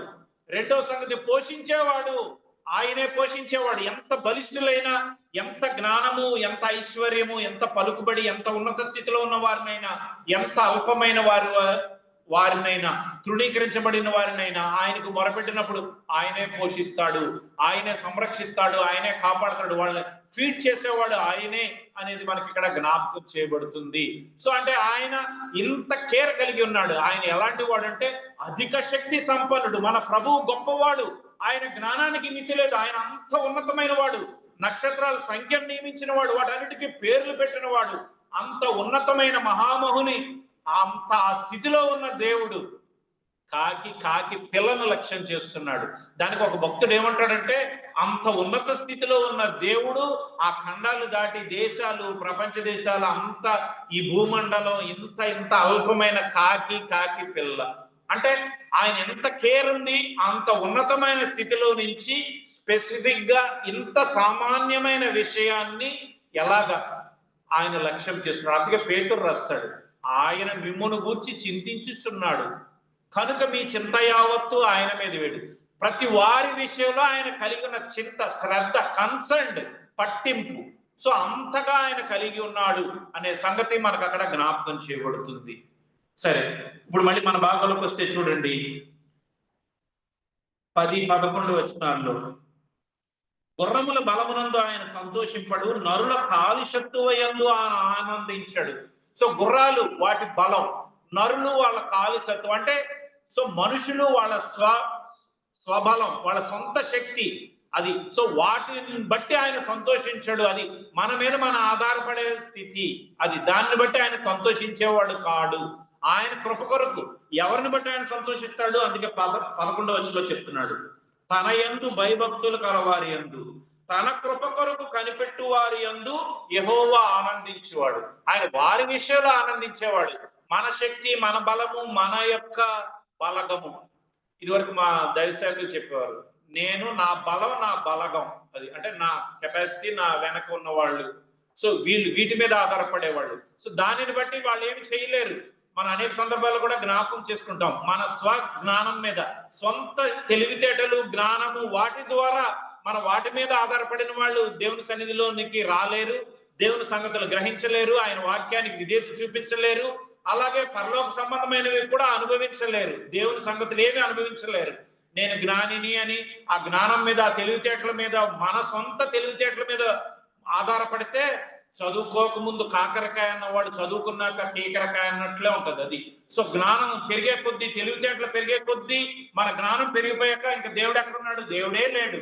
ఎందుకంటే నేనే ఇప్పుడు ఇవన్నీ కనిపెట్టాను. ఇప్పుడు ఆకాశ మండలంలోనికి వెళ్ళడానికి నేను సాహసం చేశాను, చంద్రమండలానికి వెళ్ళాను, అక్కడ నివాసం కట్టుకోవడానికి కూడా ఇన్ని ఏర్పాట్లు చేసుకుని, ఇదంతా నా తెలివితేటలు అనే స్థితిలో ఉన్న వాళ్ళు ఎప్పటికైనా దేవుని తెలుసుకోలేరు, దేవుని సంగతులు అనుభవించలేరు. ఆ నెమ్మది, సంతోషము, ఆనందము, ఆయన ఇచ్చే నిత్య జీవాన్ని పొందలేరు. అది అందుకే మనం అనేక సందర్భాల్లో అది జ్ఞాపకం చేసుకుంటాం. వీళ్ళు దుష్టులైన ఈ మనుషులు, లేకపోతే ఈ దుష్ట సంతానం, వీళ్ళు ఏమడుగుతున్నారంటే సూచక్రియలు అడుగుతున్నారు. యోనాకు సంబంధించిన సూచక్రియ తప్ప మరి ఏ సూచక క్రియ వీరికి అనుగ్రహించబడదు. ఎందుకంటే వాళ్ళంతా సూచక్రియలతోనే సంతోషిస్తారు.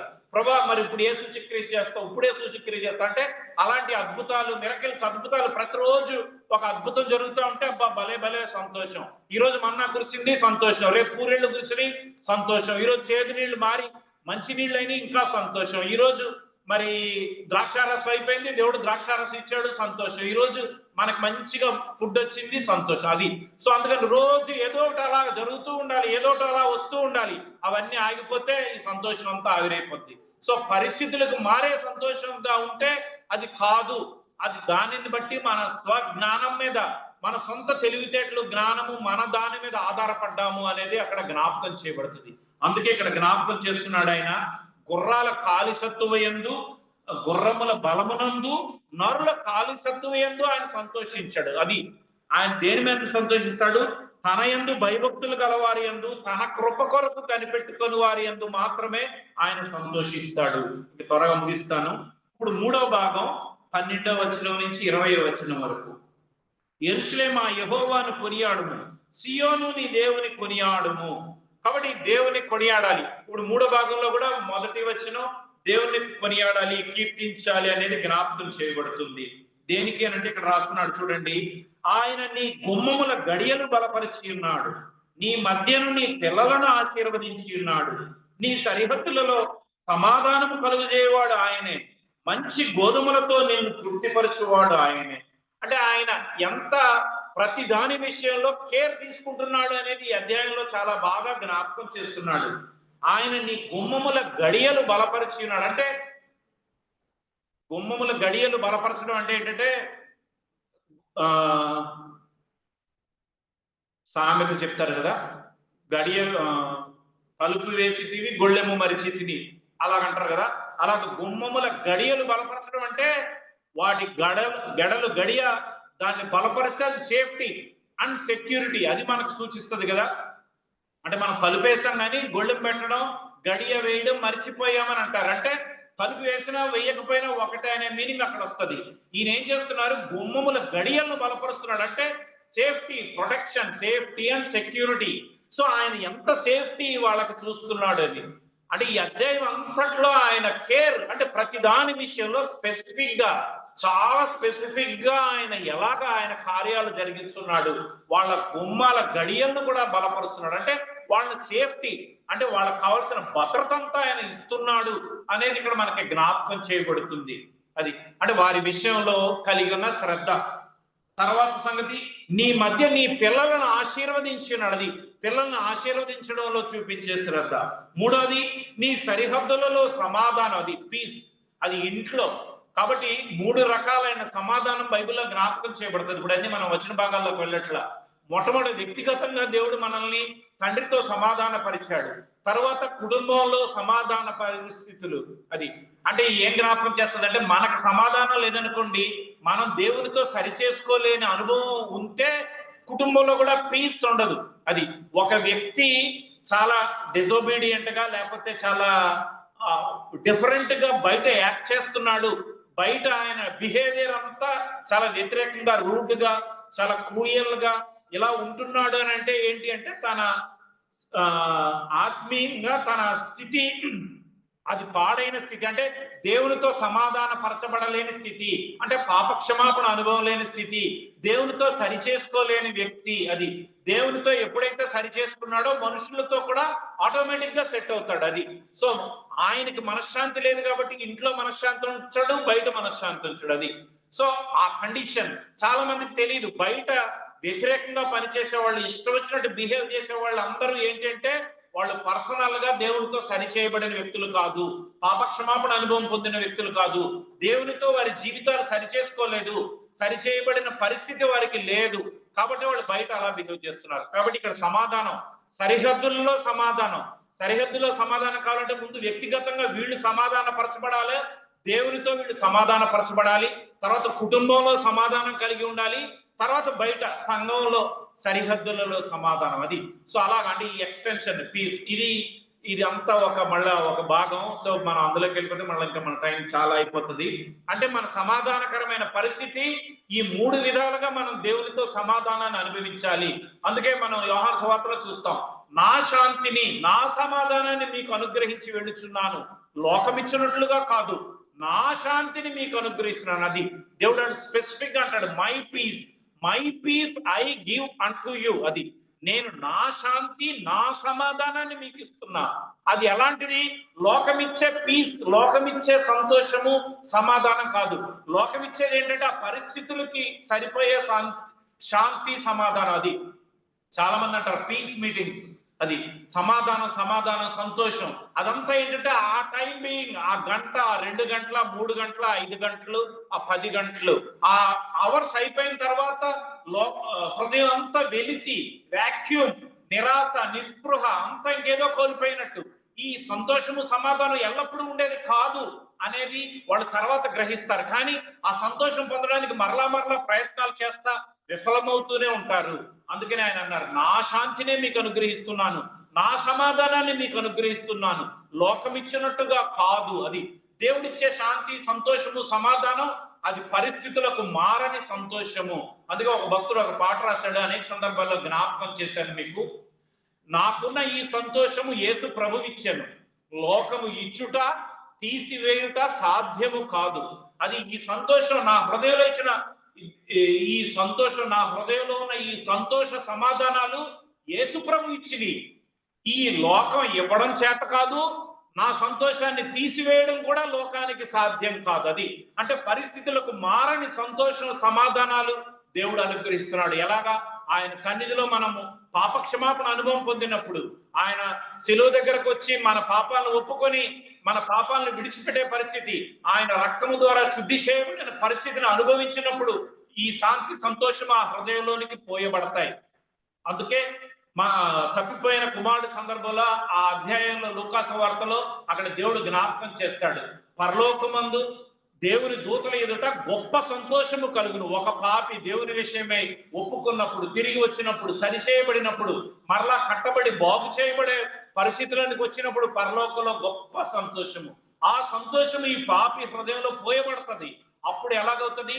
చెప్పనసఖ్యము మహిమాయుక్తమైన సంతోషము, ఎక్సీడింగ్ జాయ్. అది అందుకనే యోహాను సువార్త 4వ అధ్యాయంలో నేనిచ్చి నీళ్లు త్రాగువాడు ఎప్పుడూ దప్పికొనడు. అది ఈ నీళ్లు త్రాగువాడు ఎప్పుడు దప్పికొంటాడు. నువ్వు మరలా తీసుకోవాల్సిందే, మరలా తోడుకోవాల్సిందే, ఎప్పుడు ఈ బావి యొద్దకు రావాల్సిందే. అయ్యా ఎలాగా ఈ బావి లోతైంది, చేదుకోవడానికి నా దగ్గర ఏమీ లేదు, నేను ఇక్కడికి రాకుండా, నేను కష్టపడకుండా ఆ నీళ్ళు, అయ్యో ఆ నిత్యజీవం అనుకున్న నీళ్లు ఇంకా దప్పికొనకుండా ఉండే ఆ నీళ్లు నాకు ఇచ్చేయంటే అక్కడ దేవుడు పశ్చాత్తాపం కోసం ఆమెతో మాట్లాడిన సందర్భంలో అక్కడ జ్ఞాపకం చేస్తాడు, నేనిచ్చి నీళ్లు త్రాగువాడు ఎప్పుడూ దప్పికొనడు, నేనిచ్చి నీళ్లు వానికై నిత్య జీవమునకై వానిలో ఊరడి నీటి బొగ్గ, ఈ లివింగ్ ఫౌంటైన్స్ ఆఫ్ వాటర్. అది ఇవి ఎల్లప్పుడూ ఉబుకుతూ ఉంటాయి, ఎల్లప్పుడూ పొంగుతూ ఉంటాయి, అలాగ ప్రవహిస్తూ ఉంటాయి. అంటే ఈ శాంతి, సంతోషము, సమాధానం, ఈ ఆనందం పరిస్థితులకు మారని సంతోషము. కాబట్టి దేవుడు ఇక్కడ జ్ఞాపకం చేసేది నీ సరిహద్దులలో నీకు సమాధానం. అది వ్యక్తిగతంగా ఆయన సమాధానం ఇస్తాడు, కుటుంబంలో సమాధానం ఇస్తాడు, శాంతి, సంతోషము, నెమ్మది, ఆనందాన్ని ఇస్తాడు. ఎన్ని పరిస్థితులు ఉన్నా, అంటే దేవుని నమ్ముకున్న వాళ్ళకి కష్టాలు, ఇబ్బందులు, వ్యాధులు ఇవన్నీ రావు, అవన్నీ వస్తాయి. అవన్నీ ఉన్నా ఈ లోపల ఉన్న సంతోషము, సమాధానం అనేది పోదు, పరిస్థితులకు మారదిది. ఇటువంటి సంతోష సమాధానాలను దేవుడు అనుగ్రహిస్తాడు. ఆ పీస్ ఎల్లప్పుడూ ఉంటది, నిరంతరం ఉంటది ఆ సంతోషం, ఆనందం. ఎందుకంటే అది ఆయన ఇచ్చింది. నా శాంతినే మీకు అనుగ్రహిస్తున్నాను, నా సమాధానాన్ని మీకు అనుగ్రహిస్తున్నాను అని దేవుడు చెప్పాడు. సో ఆయన ఇచ్చిన శాంతి, సంతోషం వలన బట్టే అనేక మంది అనేక అనారోగ్య పరిస్థితుల్లో దేవుని కోసం అలా నిలబడ్డారు. అనేక మంది భక్తులు బైబిల్లో కూడా అనేక మందిని, వాళ్ళంతా ఎందుకు అలా ఉన్నారు అంటే ఆ సంతోష, శాంతి, సమాధానాలు దేవుడు ఇచ్చినవి కాబట్టి, పరిస్థితులకు మారనివి కాబట్టి అలాగున్నాం. కాబట్టి దానిని బట్టి ఆయన ఆరాధించాలి. సో సరిహద్దుల్లో ఆయన సమాధానాన్ని అనుగ్రహించేవాడు. తర్వాత చూడండి, మంచి గోధుమలతో నిన్ను తృప్తిపరచేవాడు, సాటిస్ఫైడ్ లైఫ్. సో మంచి గోధుమలు, అది ఇప్పుడు అంతా మనం ఉంది కల్తీ ప్రపంచంలో, అన్ని కల్తీయే కదా. కానీ దేవుడు అంటే ఆయన ఇచ్చే అన్ని ఎంత శ్రేష్టమైనవి, తృప్తిపరిచే జీవితం, సాటిస్ఫైడ్ లైఫ్, సంతుష్టి సహితమైన దైవభక్తి గొప్ప లాభసాధనమై ఉన్నది. కాబట్టి అలాంటి సాటిస్ఫైడ్ లైఫ్, సాచురేషన్ లైఫ్, ఇంకా మనం సాటిస్ఫై అయిపోయాం దేవుల్లో. అన్ని పరిస్థితుల్లో అడ్జస్ట్ అయ్యే పరిస్థితిని దేవుడు మనకు అనుగ్రహించాడు. అది అలాగే మంచి గోధుమలతో ఆయన పోషిస్తున్నాడు, తృప్తిపరుస్తున్నాడు. నేలుతో నీ హృదయమును తృప్తిపరచును, అది మనకి సాటిస్ఫైడ్ లైఫ్. అది ఇంకా ల్యాకింగ్ అనేది లేదు, కొదువ కొరత అనేది లేదు. అందుకే దావీదు మహారాజు కీర్తన 23 అంటున్నాడు కదా, యెహోవా నా కాపరి, ఐ షల్ నాట్ వాంట్. ఇంకా నాకు I want this, I want that, ఇంకా అవన్నీ నాకు ఇది కావాలి, అది కావాలి, అది కావాలి, ఇది కావాలి, ఇంకా వాటన్నిటి కోసం ఆయనకి ఏమి చింత దిగులు లేదు. ఎందుకు? యెహోవా నా కాపరి, ఐ షల్ నాట్ వాంట్. అంటే ఆయన కేర్ టేకర్, ఆయన ప్రొటెక్టర్, ఆయన బాగు చేసేవాడు, ఆయన కట్టేవాడు, ఆయన గాయాలను కట్టేవాడు, ఆయన పోషించేవాడు, ఆయన సమృద్ధి ఇచ్చేవాడు, ఆయన తృప్తిపరిచేవాడు, ఆయన సమాధాన పరిచేవాడు, ఆయన అది ఆశీర్వదించేవాడు, ఆయన అన్ని చేసేవాడు, అన్ని ఆయనే. సో ఆయన ఉన్నాడు, నక్షత్రాలని నియమించేవాడు ఆయన, పేర్లు పెట్టేవాడు ఆయన, ఆయన గొప్పవాడు, అధిక శక్తి సంపన్నుడు, ఆయన జ్ఞానానికి మితి లేదు, ఎంత గొప్పవాడు. సో ఆయన ఉన్నాడు. కాబట్టి ఆయన నా కాపరి, he's my shepherd, I shall not want. ఇంకా నాకేం వాంటింగ్స్ ఏమి లేవు, నా రిక్వైర్మెంట్స్ ఏమి లేవు, లిస్టులు ఏమి తయారు చేయట్లేదు దావీదు మహారాజు. ఎందుకంటే ఆయన అలా చేసుకున్నాడు. నేను నా గొర్రెలకు నేను కాపరిని, నాకు ఆయన కాపరి, he's my shepherd, I shall not want. నాకు ఏమి కొదువు లేదు, కొరత లేదు, లేమి లేదు, దిగులు లేదు, చింత లేదు, విచారం లేదు. అది సో ఆ అనుభవంలోనికి వచ్చిన సందర్భం అది. కాబట్టి ఈ అధ్యాయం అంతట్లో ఏం జ్ఞాపకం చేస్తున్నాడంటే, ఆయన ఇశ్రాయేలు పక్షంలో, తన ప్రజల పక్షంలో ఆయన కలిగిన శ్రద్ధ, ఆసక్తి అనేది మనకి ఇక్కడ జ్ఞాపకం చేయబడుతుంది. 5 నిమిషాల్లో ముగించేస్తాను, చూడండి. మంచి గోధుమలతో నిన్ను తృప్తిపరచువాడు ఆయనే. 15వ వచనం, భూమికి ఆజ్ఞిచ్చేవాడు ఆయనే, ఆయన వాక్యము బహువేగముగా పరిగెత్తును. తర్వాత 19 చూడండి, ఆయన తన వాక్యము యాకోబునకు తెలియజేసెను, తన కట్టడలను, తన న్యాయ విధులను ఇశ్రాయేలునకు తెలియజేసెను. ఏ జనమునకును ఆయన ఇలాగు చేసి ఉండలేదు. సో ఆయన చేసిన ఇంకో శ్రేష్టమైన కార్యం ఇక్కడ రాయబడింది. ఆయన తన వాక్యాన్ని పంపిస్తున్నాడు. ఆయన వాక్యం వేగంగా పరిగెత్తుతుంది, వేగంగా పరిగెత్తి ఆయన చెప్పిన కార్యాన్ని వెంటనే చేస్తుంది. అది సో ఆయన మాట, ఆయన వాక్కు, ఆయన దయగల మాటలు, ఆ మాటల ద్వారా ఆయన చేసే కార్యాలు, స్వస్థత కార్యాలు అయితేనేమి, అద్భుత కార్యాలను అయితేనేమి, ఆశ్చర్య కార్యాలను అయితేనేమి, సృష్టిని సృజించడం అయితేనేమి, సృష్టిని నిర్వహించడం అయితేనేమి, మనుషులను బాగు చేయడం అయితేనేమి, చనిపోయిన వారిని లేపడం ఏంటి, స్వస్థత ఏంటి, ఏ కార్యమైనా ఆయన వాక్కు ఇలా పంపాడంటే అది వేగంగా పరిగెత్తుతాడు. ఆ వాక్యం ఎవరి దగ్గరికి వచ్చింది? ఆయన తన వాక్యముని యాకోబునకు తెలియజేసెను. యాకోబుకి ఎందుకు ఇచ్చాడు? ఎందుకు అంటే యాకోబును మార్చాలి. అది ఆయన మోసగాడు, మోస జీవితంలో నుంచి విడిపించాలి. ఆయన వాక్యాన్ని ఇశ్రాయేలుకి ఇవ్వాల, ఆయన వాక్యాన్ని యాకోబుకి ఇచ్చాడు. ఇశ్రాయేలుకి ఏమి ఇచ్చాడు? తన కట్టడలు, తన న్యాయ విధులు ఇశ్రాయేలుకి ఇచ్చాడు. ఎందుకంటే ఇశ్రాయేలు రక్షించబడ్డవాడు, మార్పు చెందినవాడు. ఆయనకి ఇచ్చేవి వేరు, ఈయనకి ఇచ్చేవి వేరు. వాక్యాన్ని, తన వాక్యని ఎవరికి పంపించాడు? యాకోబునకు పంపించాడు. ఎందుకంటే మారాలి. నువ్వు తండ్రిని మోసం చేసావు, అన్నను మోసం చేసావు, మామను మోసం చేసావు, ఇంకెంతమందిని మోసం చేస్తావు నీ జీవితంలో. కాబట్టి ఇంకా నీవు ఈ మోస జీవితం నుంచి విడిపించబడాలి అనే ఆయన వాక్యాన్ని యాకోబునకు చాలా స్పీడ్గా పంపించాడు, బలంగా పంపించాడు. ఆ వాక్యం ద్వారా ఆయన మార్పు చెందాడు, ఆయన చేంజ్ అయ్యాడు. ఆ యొక్క నది దగ్గర అక్కడ ఒప్పుకొని ఎబ్బోక్రేవు దాటిన వెంటనే దేవుని సన్నిధిలోనికి వచ్చి, దేవా ఇప్పుడు దాకా నేను ఆశీర్వాదం అనుకున్నాను, ఈ భూ సంబంధమైనవన్నీ నాకు అవి కావాలి, ఈ కావాలి, ఈ కావాలి అనుకున్నా. భార్యలను ఇచ్చావు, పిల్లల్ని ఇచ్చావు, పశువులను ఇచ్చావు, గొర్రెలు, దాసులు, దాసీలు, ఒంటెలు, ఏంటి ఎంత సమూహం. వాటిని 2 భాగాలు చేసి మీరు ముందు వెళ్ళండి, తర్వాత మీరు వెళ్ళండి, మీరెళ్ళి ఇలాగ నమస్కారం చేసి ఆయనకి చెప్పండి, నీ దాసుడు వెనకాల వస్తున్నాడు అని చెప్పండి. ఎందుకంటే ప్రాణభీతి, ఇంక ప్రాణం పోతుంది, ఇంక నేను చచ్చిపోతాను, ఇంకెందుకు నాకు ఇదంతా, ఇది కాదు నాకు ఆశీర్వాదం, ఇప్పుడు నన్ను ఆశీర్వదించు. అయితే చెప్పు, నీ పేరేంటి? ఇప్పుడు చెప్పొచ్చు కదా. అప్పుడు చెప్పాడు కదా తండ్రికి, నేను నీ పెద్ద కుమారుడినే, ఏశావు అని నేను నీ పెద్ద కుమారుని. అయితే రా, దగ్గరికి రా, తడివి చూస్తా. తడివి చూసి స్వరం యాకోబుదే, కానీ ఒళ్ళు చూస్తే ఏశావు. ఇదేంటిది? ఆయన మోసపోయాడు. ఎన్నిసార్లు ఎంతమందిని మోసం చేస్తావు, ఇప్పుడు కన్నా మారు. సో ఇప్పుడు అన్నాడు, ఇప్పుడు నీ పేరేమి? నా పేరు యాకోబు. అది అంటే నేను మోసగాడిని, ఒప్పుకోవాలి. అంటే దేవునికి కావాల్సింది మన సహజ స్థితిని ఉన్నదన్నట్టు ఒప్పుకోవాలి. దేవుని సన్నిధిలో ఒప్పుకుంటే, మన పాపములను మనం ఒప్పుకునే ఎడల ఆయన నమ్మదగిన వాడు, నీతిమంతుడు గనుక ఆయన మన పాపములను క్షమించి సమస్త దుర్నీతి నుంచి మనల్ని పవిత్రులుగా చేయదు. యేసు రక్తము ప్రతి పాపము నుండి మనల్ని పవిత్రులుగా చేయడు. యాకోబు ఒప్పుకున్నాడు.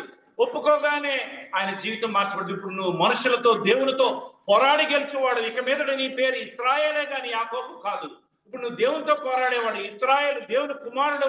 నీవు ఆశీర్వదించబడిన వాడు. అనేక జనములకు తండ్రిగా నిన్ను ఆశీర్వదించే ప్రజలుగా ఇశ్రాయేలీల్లో ప్రథముడుగా నేను నిన్ను చేస్తున్నాను. అది ఆయన తన వాక్యాన్ని యాకోబునకు ఇచ్చాడు. ఎందుకంటే మారడానికి దేవుడు కూడా ఆయన వాక్యాన్ని మనకు తెలియజేశాడు. లోకంలో ఎంతమంది ఉన్నారు, వాళ్ళందరికీ ఈ వాక్యం ఉందా? ఉంది. కానీ వాళ్ళు ఎవరు లోబడలా. దేవుని కృపలో మనం ఉన్నాం కాబట్టి అయోగ్యులమైన మనకు ఆయన వాక్యం ఇచ్చాడు, వాక్యం తెలియజేశాడు, వాక్యాన్ని నమ్మడానికి కృప చూపించాడు, మన మనోనేత్రాలు వెలిగించాడు, మన హృదయాన్ని తెలియజేశాడు. ఆయన వెలుగు మన మీద ప్రకాశించింది, చీకటిని పారద్రోలింది. ఆయన తెలుసుకోవడానికి ఆయన దివ్యమైన లక్షణాలు, ఆయన గుణ లక్షణాలు, ఆయన శ్రేష్టమైన లక్షణాలు, ఇవన్నీ బైబిల్లో నుంచి అవన్నీ ఎరగడానికి ఆయన కృప అనుగ్రహించాడు. ఆయన తెలుసుకున్న వారమే ఆయన ఎంత గొప్పవాడు అనే సంగతులు మనం ఎరగడానికి ఆయన కృప చూపాడు. ఆయన వాక్యం ద్వారా పోషిస్తున్నాడు. ఆయన వాక్యం యొక్క శక్తి, బలం ఏంటో అది ఎరగడానికి కృప చూపాడు. బైబిల్లో ఉంది. ఆయన వాక్యం అర్థం ఎవరు చూసుకుంటే వాళ్ళ సహజ స్థితి అంతా కనిపిస్తుంది. ఈ వాక్యం సుత్తే ఎలాంటి వాళ్ళైనా బద్దలు కొడుతుంది. వాక్యం ఏంటి? క్షీరం అంటే సోప్, అది ఎంత మురికి అయినా పోగొడుతుంది. అది వాక్యం ఏంటి అని అంటే, వాక్యం అది 2 అంచులు గల ఖడ్గం, ఎటువంటి దాన్నైనా నరికి మూలుగు కీళ్లను కూడా విభజిస్తుంది. ఎంత లోపలికైనా, ఎంత డీప్ ఇన్నర్ పార్ట్స్ నైనా శోధించి వాటిలన్నిటిని బయటకు తీస్తుంది. సో అంత శక్తి గల వాక్యం, అంత దివ్యమైన వాక్యం, పాల వంటిది, తేనె వంటిది, జుంట తేనె దారాల వంటిది, వెండి లాంటిది. అది ఐశ్వర్యం అంతటి కంటే ఎంతో మిగుల విలువ కలిగినది, ఎంతో వెలగలిగినది. సో బైబిల్లో ఇంత శ్రేష్టమైన వాక్యాన్ని దేవుడు మనకు అనుగ్రహించాడు. ఆయన తన వాక్యాన్ని యాకోబునికి ఇచ్చాడు. ఆయన వాక్కు ఎంతో స్పీడ్గా, వేగంగా పరిగెత్తేది. ఆయన కార్యాన్ని, ఆయన చిత్తాన్ని నెరవేర్చే వాక్యాన్ని అనుగ్రహించాడు. మనకి కూడా ఆయన అనుగ్రహించాడు. సో ఆయన వాక్యాన్ని బట్టి ఆరాధించాలి. ఇంకా ముగించేస్తున్నాను. ఇక్కడ 20లో జనమునకు